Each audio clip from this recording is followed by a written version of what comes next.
Hi guys, it's me, just again, and for this video that's dedicated to Asian History Month for 2024, I decided to read up on the main religion of Japan. Not Buddhism, but main original, um, the main original religion of Japan, Shintoism. Now, this religion is ethnically tied to the mainland of Japan, the island of Japan, I should say, the main area of Japan. So, pretty much everyone that's Japanese has like an ethnic and racial tie to it, and they also have like a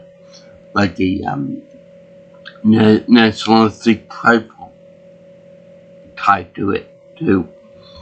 So I figured to read 3 books on it, as well as a book on Japanese mythology anyway, just for ancillary material, which I used once in that report I had to do on a Japanese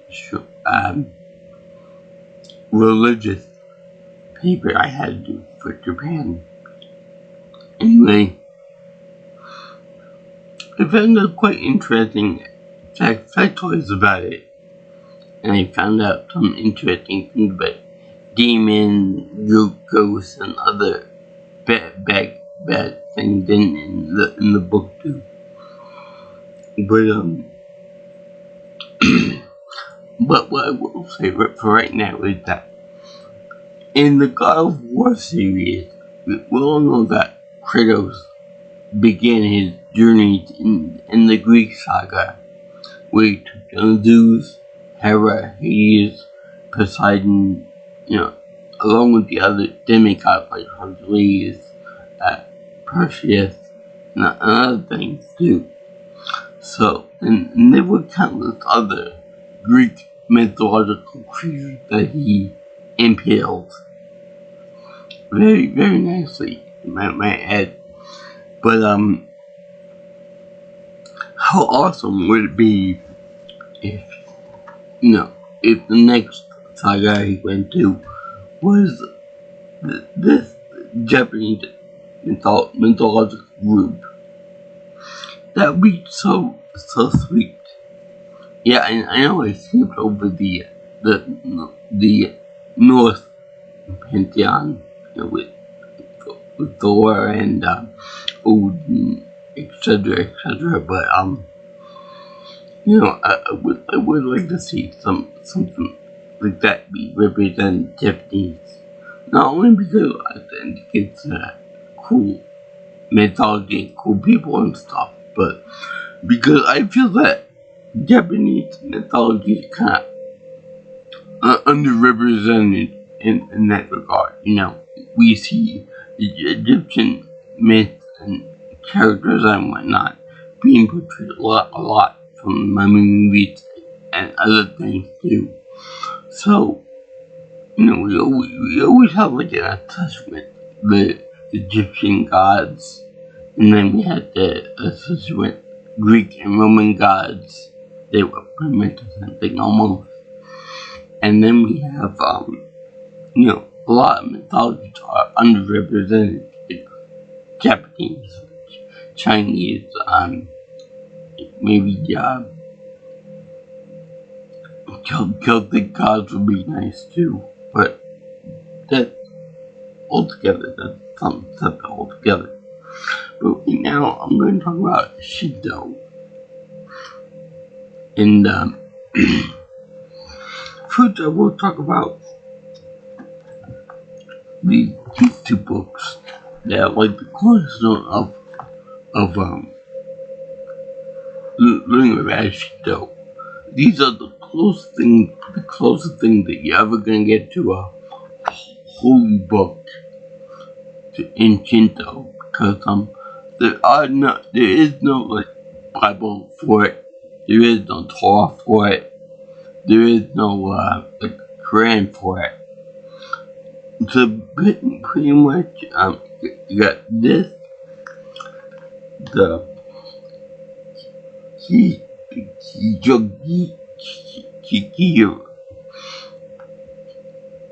Kijogi, that's the way I pronounce it. So, I'm sorry if I mispronounce that, but for yeah. And then you got the Nihongi, which is pretty much, which is basically divided into 4 parts. Now, these 2 books are not like organized like in the Bible, like Genesis, the beginning and all of that. You get a little bit of that, but it's more like the beginning, and then they go into different stories. More kinda more modern times, like say they mention kings, they mention rulers, they mention other stuff. So they don't actually delve into the whole creation of the universe, the cosmos, and the cosmic egg and stuff like that. But if you want that, you're gonna have to go to this source, this Japanese mythology book, because over here it says how the primary gods, the IZ gods, I can't pronounce the names, but the IZ gods, how they dipped their swords into the sea, and from the brine drops create the Japanese islands, which make a lot of sense because first of all the islands, and second of all they're very sea-oriented nation. They do island hopping in World War II, and they base most of their food based on rice and seafood, fish and stuff.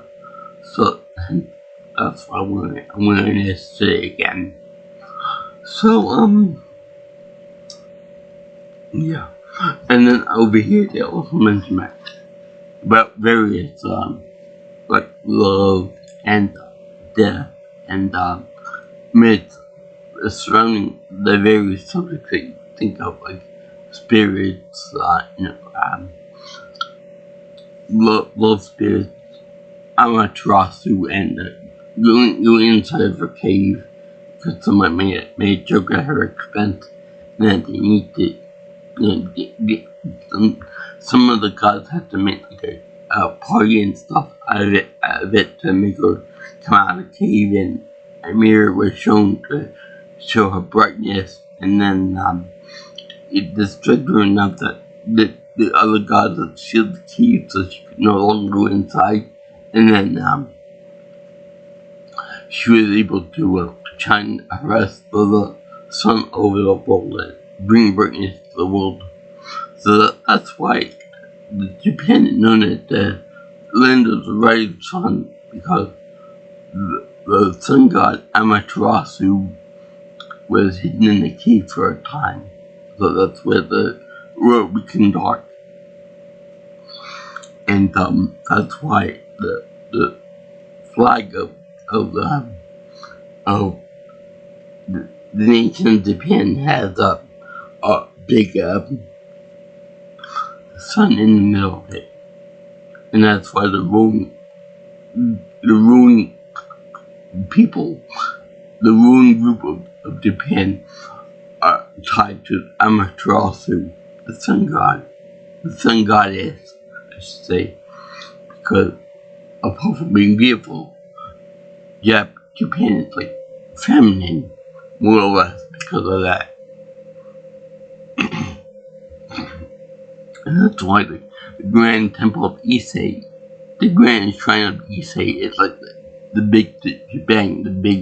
biggest shrine in the whole bunch of Shinto. But you won't get that in these two books because they jump around randomly and stuff like that. On the technical level, I would say that these two books are poor because there's just so many typos and errors in the syntax and stuff. Must be a translation issue because these, I could understand like maybe 1, 2, maybe 3 in like every couple pages and stuff like that. But it seems like there's a typo or a translation error like every couple of lines in this. Like I counted like one time I counted 3 per page, but like that every page or so, every couple pages or so, which is really distracting.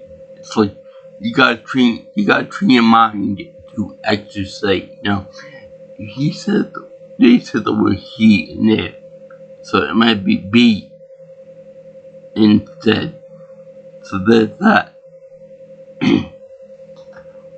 But yeah, they also put down like how in the Bible and the Quran it says like God wills this or Allah wills this or this happens because of whatever the divine being says.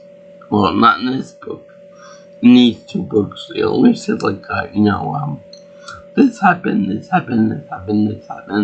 that happened. But any actual supernatural powers being involved. So I guess in that regard, it's more secular and more it's more like closer to atheism than anything else. It's more like realistic, rather than anything that God made me commit these awful things. Like more of these people did this on their own, and they don't have any pictures in there either. I mean, this book has a few pictures here and there, and a few artistic pages.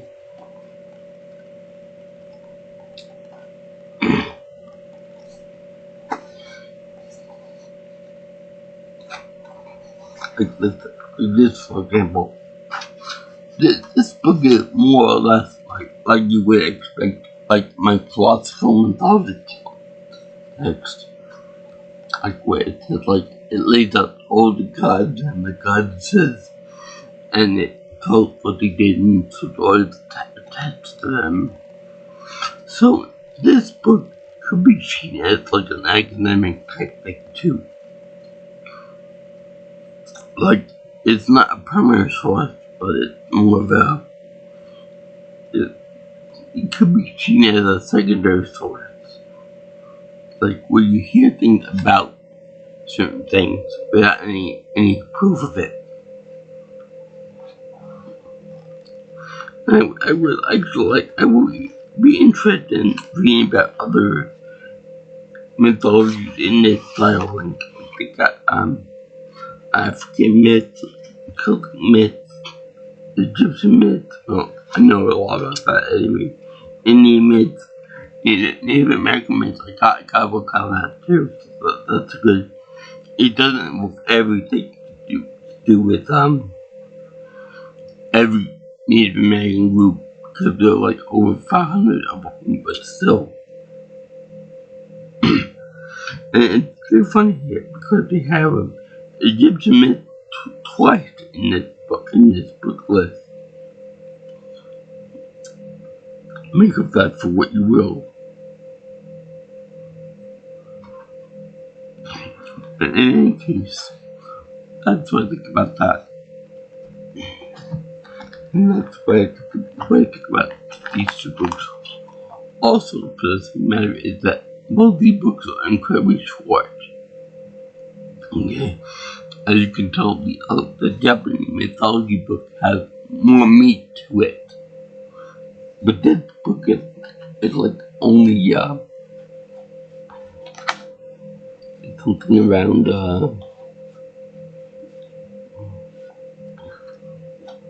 it's less than 100 pages long. So same with this one, same with the Kujiki. So depending on what you consider a book, these aren't even considered books in my definition.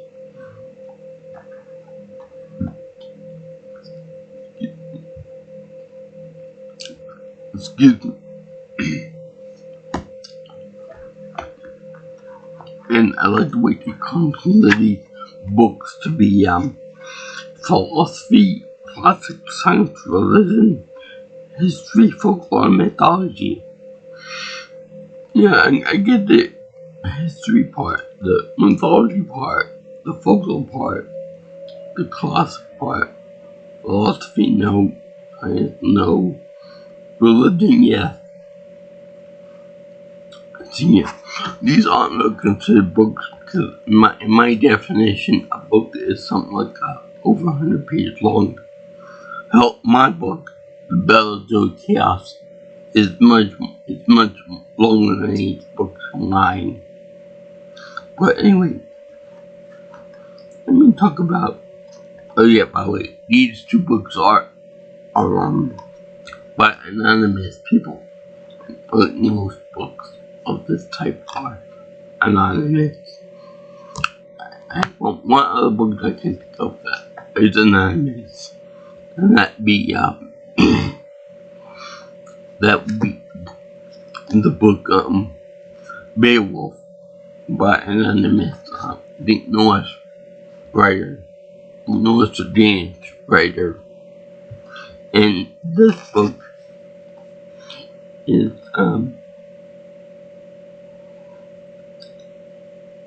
edited by Jake Jackson.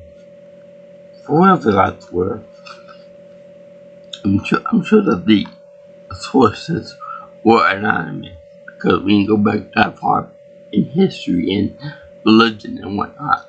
It's written by like who said this, she said that, and then the myths build upon each other. They might have like one myth for a monstrosity, for example, and then it eventually builds up like a snowball effect. You ever play a game called From as a Kid? Where you tell one story, then by the end of the line after you get through telling like 10 people or whatever in the line of telephones, it changes so much. That's how religion basically started. Like, my God is more powerful than your God, and such reason in life. So it's pretty much like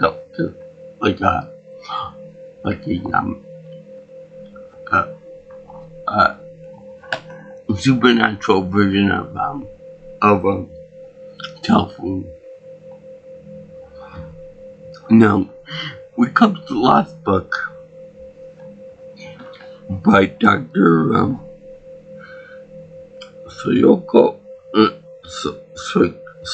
Ono. Not in relation to Yoko Ono, because that'd be a very, very big travesty.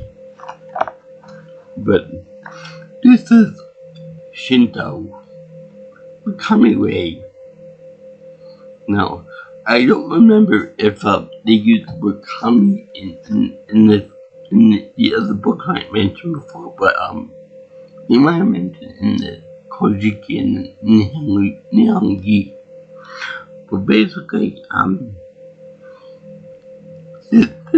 this book covers Shinto in more of a academic fashion, because it explains things like the universality of Shinto, the universality of the messages, the festivals, the actual building itself. Although what they don't mention is that every year the shrines get taken down and then rebuilt using the same materials. Obviously different type of different trees and stuff, but you get taken down and it visually be put back together again. And you talk about the Meiji restoration for that too. So yeah, they have pictures of shrines and whatnot. And they also show how Buddhism,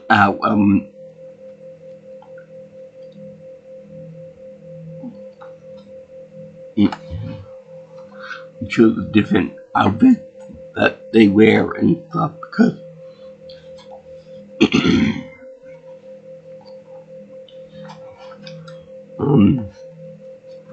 let's see here now, I just had a picture of it. See, they also have diagrams of different shrine types. And it shows that Shinto was the originally OG religion of Japan. It was racially tied to the Japanese, and that every Japanese person had a little bit of Shinto in them, more or less. And that they could tell that Buddhism came along and it kind of blended together with Confucianism, which I don't know, they're religion, but they blended them together. And they show how pure Shinto is different from regular, from Buddhism mixed and infused Shinto.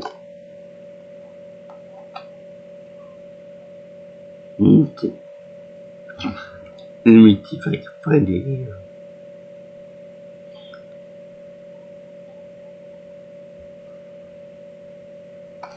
Well, here's one picture of a shrine. Now, I probably should point out that this book is unique in that whenever they have a page count, like they have 1, 2, 3, 4, 5, 6, 7, 8, 9, 10, up to 112 or whatever. But I noticed that whenever they have a full picture on there, like they do, like I just showed you guys, they skip over that number in the count. So it's 1, 2, 3, 4, 5, and then they'll have a full picture. Then the next picture after that would be 6. So I don't know if they do that in other books too, but it's kind of bizarre that they would do that, because I always learned 1, 2, 3, 4, 5, 6, and then thinking one from there. But I've always, in this one I've seen now 1, 2, 3, 4, 5 space, then 6. So I don't know how common that is, or if it's just a Japanese thing or what. But yeah, I'm sure I'm not gonna be the only guy that this will be the first book that I read on Shinto in academic sense, at least. Now, here's another picture of a beautiful shrine there too.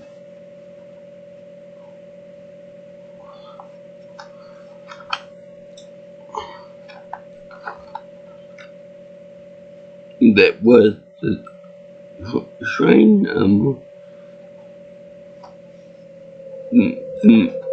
the Tosho shrine. Even though they don't have much handicap access there, I still would like to go visit the shrine once or twice. I'm sure my friend would like to go too. And of course they have the festival there, but also have the gobi strips. This is the example from pacing I told you about before. Because it's not a full photograph page. Now, you also have the purification ones and the toy. The gates, the surrogate gates, which is supposed to separate the main world, the busy, profane world, with sacred and pure comic world. Now, I know we're all looking now, for those of you who've seen Dragon Ball Z and comic and all that. But, that comic is more of Toriyama, when he wrote that, he made up the character to be like a simplified version of it, if you will, like a guardian of the earth. But in reality, comic are more like the spirits and the gods. They didn't really have like a regular system, like we would consider like the Greeks and all that, the Greek gods and stuff. That they have power. They have different divine specialties like water, heart, fire, earth, all that stuff. But they don't. If you put them next to each other, they don't really have. They are not really that powerful over one another. In fact, they actually sit on like a council of commies. So they pretty much agree on stuff. They'll help out each other. They'll do other things in this bit world. And like every time if something good happened to you, you pray to the commies for thanking them for helping you out and stuff. So the concept of coming from the Dragon Ball universe is more or less a simplification of what you would expect for a real Shinto person that about them. Now, everyone who has seen anime knows at least a little something about Shinto. For example, Rei from Sailor Moon franchise, she's a Shinto priestess. Yeah, it's one of the few religions where women actually do the majority of the duties that the priesthood, all that. So yeah, in this book they talk about the details of the priest and the priestesses and stuff. Most notably, you'll see things like character in the show, Inuyasha, Kikyo, and I can't remember the other one. This sister, the one with the eyes like a pirate. One that I always say, Yarg. What's his name?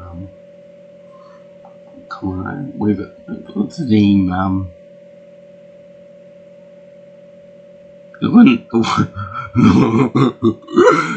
one that English always refers to Uli and Ohag, all the delightful names for her. And she always talks with a old English, for some reason, wording like ye and all this stuff, ye and ye old and all that. Well, I wonder why they do that. Just her.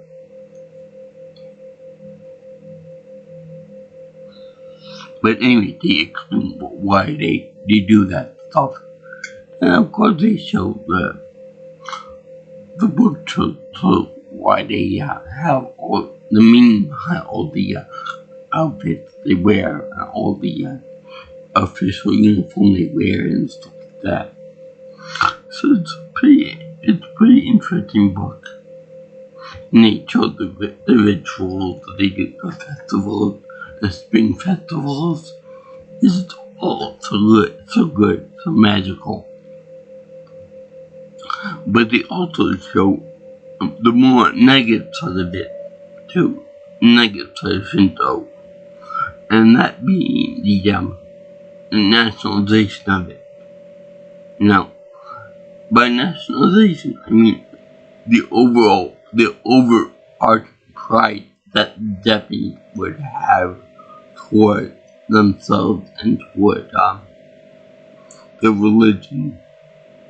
And we all know what happens when that happens, because when you take too much pride in your religion, you start to downplay all the other religions and other people as being inferior, as being stupid mongrels and all that other stuff too. So then we get like genocide, and we get all kind of invasion and all that, like the Crusades, like with the Holocaust and with other things, and with their taking over parts of China and among other places too. That's why there's so much animosity between them, because of the nationalization of Shinto, partially the reason why, and so much pride in their own military force, and that they won't accept defeat and all that. Believe it or not, I only learned about the word kamikaze from this book. I didn't find anything about the word kamikaze or what it means from any of the other books, which means divine wind, which means that pretty much a long time ago there was a war. I think with some superior force on the Navy and stuff. So then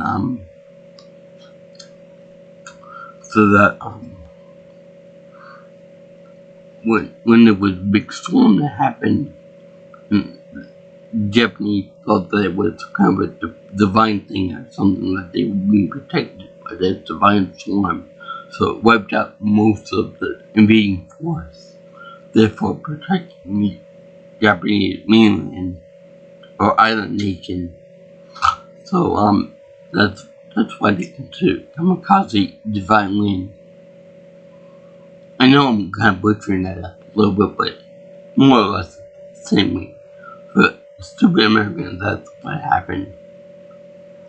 In any case, they also talk about the government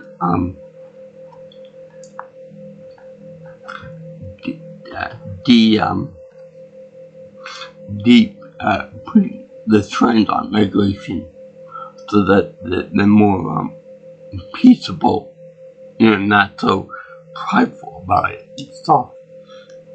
After World War II, because that's one of the reasons why they were demonized so much. But they also talk about the fact that they also talk about like philosophical things, like the nature of man. For example, they say that the nature of man is pretty much good. I haven't seen that in too many people. I've only seen that in a handful of people. They're truly good, better than me. So I'm not putting myself in the all good category, but I'm just saying that there are people out there that are better than me. But anyway, they say that evil and bad things happen to us are not from this universe. They're from evil spirits that want to harm, and that they bring bad evil to us. and that there's no actual creator deity in Shintoism. There are gods and goddesses, but that's about it. They don't say like they don't go that far back as to Allah or Jehovah or whatever create all the gods and goddesses and whatnot. So yeah, I definitely recommend this book. I know that like the Ono does the other things like the Book of Tea and the other stuff too. Which I think I have the Book of Tea somewhere in my room. I'm gonna read it one day because I know that Japanese and Chinese for that matter, and probably Indian too, they take this tea seriously. Like with tea ceremonies, taking out like almost a sacred role. And I really like the way they always incorporate that into like say geisha training and stuff. With tea making and all that. And I know there's one girl online who actually does do the tea ceremony like by hand like that, grind the tea and grind the powder and stuff, make tea and stuff because they take that shit seriously. I mean, they really take a hardcore, like precision type stuff. Like if you don't pour tea right, you need to failure. If you go for geisha training, and among other things too, you gotta be perfectly poised. You gotta be perfectly this and that. Yeah, I definitely enjoy it. I mean, it's something I can just do. In fact, for one of my classes, I had to do a paper on like what I would do if I made like my own tea plates in Japan, which was actually really fun and really enlightening. But yeah, I'll save that for a different day altogether because I got a lot of stuff I gotta talk about. I still have it on my computer, and that was over 3 years ago at this point. So yeah, thank you for watching my video on Shintoism and Japanese mythology in general. It was very fun to learn about a different religion because I tend to like talking about religion and spirituality, even though I am a Catholic or what. I haven't gone to any church for a while now, for a few years at least. So, in fact, come to good. The last time I was like in a church was when my mother passed away. I was somewhere around 5 years ago. So that just tells you how religious I am. So I like learning about different religions. I'm about a third of the way done with my own Bible, reading my Bible from cover to cover, as well as I already read the Quran. I already read all this. I got lots of books on Christianity. I read a lot about atheism too, even though that might not be considered religion. Got lots of books on Buddhism. I got books on a bunch of other religions too. I read about Rastafarianism. I've read about philosophy. I've read some religious jargon stuff too. I've listed debates on atheism versus Christianity. I like religions. And like as comparison, like discussions. No fighting. No, I'm superior to you or anything like that. But I just like talking about different topics in religion. no war, no fighting or anything. That's why I like this book because it's more of a comprehensive look at Shinto in academic sense. I definitely recommend this book because it's the only one I've read that's beside the mythology. Well, yeah, I should say I recommend both these books if you want to buy them. The Kojiki and the Nihongi I recommend, but just for library rentals. I'm sure there are other books too. But those two books are rentals, definitely. These I would buy if I were you. If you like world religion, I also think I know I have a book on Native American religions, but I'll get to that one day too. And by the way, I played the original Prey, and that's really good. It's about a Native American guy who fights aliens using spiritual powers. It's really good, really good. So, I think I'm watching this video for Asian History Month for 2012. And as such, as you can imagine, I give each of these books my happy face seal of approval. I will give the Koshiki and the Nihongi a half a happy face piece so that combined to a full happy face.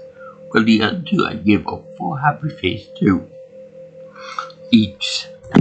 Because it's really fun to learn about the different religion and different aspects of structure and buildings and historical stuff too.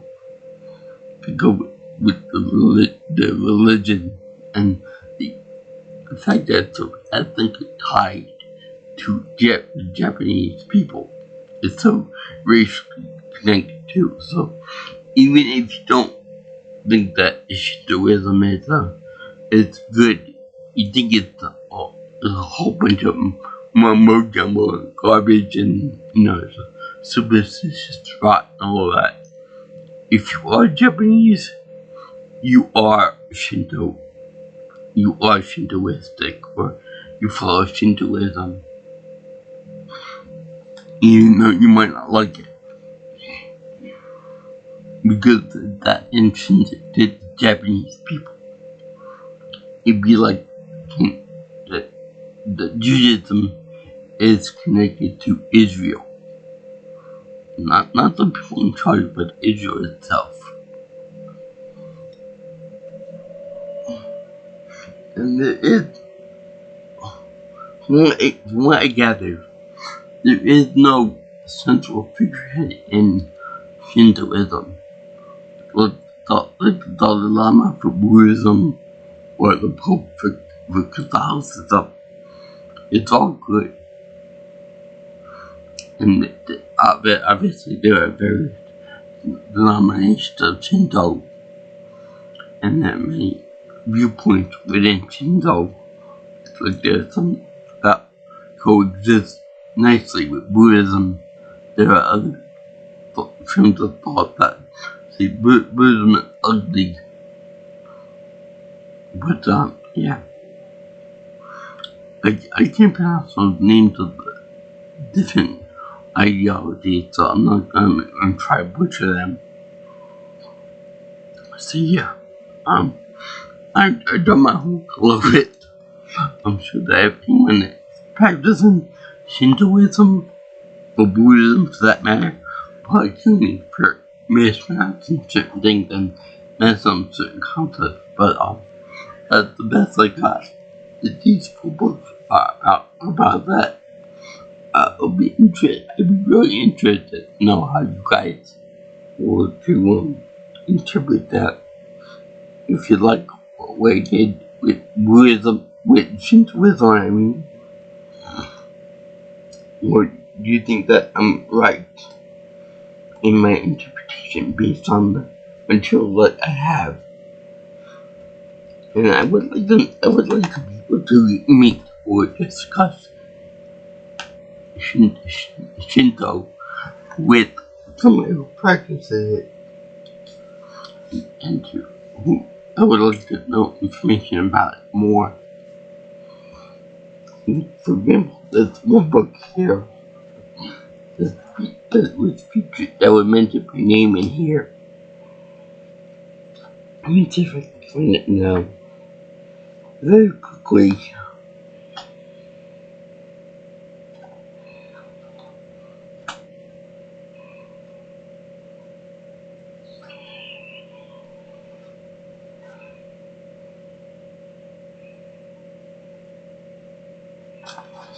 In ways you might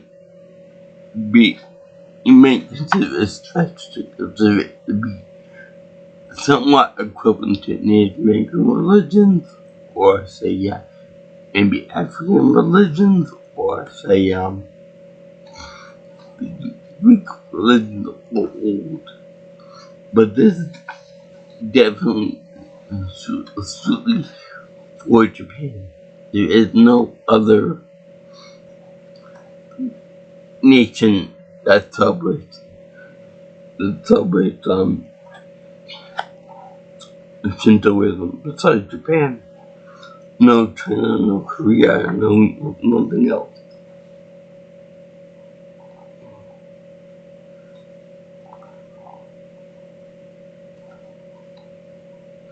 And yet, did you sprinkle in the actual Japanese word here to describe certain things?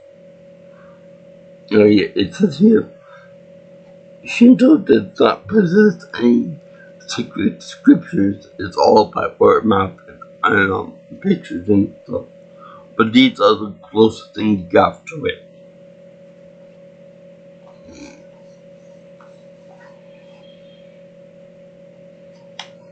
And each kami has its own festival, I guess. Okay, yeah. Let's see now.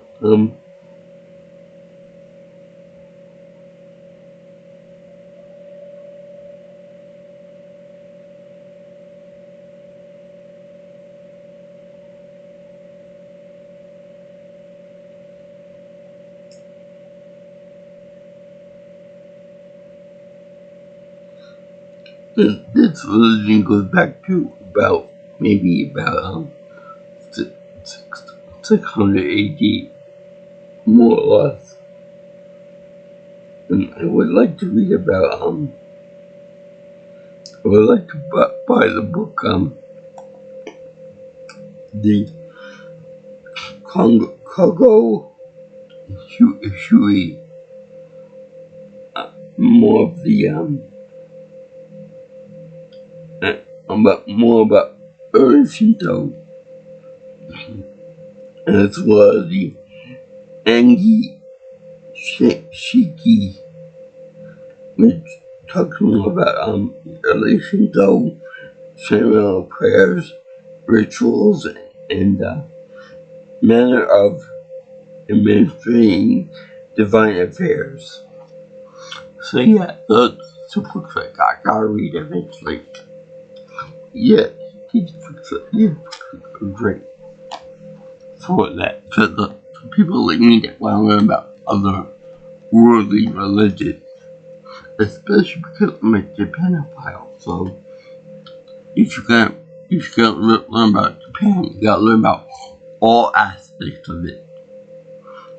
The religion, the philosophies, the anime, the entertainment industry, J-pop, the history, the culture, my favorite, the food, for obvious reasons, and the building, the architecture, the geography, everything. You get the idea. You gotta learn more about Japanese than the Japanese are willing to admit themselves. So yeah, I find it all fascinating, all good, and I can't wait to go see it myself. Cause I'm gonna have a ball over there. I'm gonna have a field day over there. I mean, Willow might not like it that much, but whatever. Too bad, tough nuggies. So yeah, I can't wait to go see it myself. So yeah, if you guys like what you see here and you want to see more of my videos, you can always like, comment, share, and subscribe to my channel. If you want to contact me for future stuff and future influence on my channel, you can always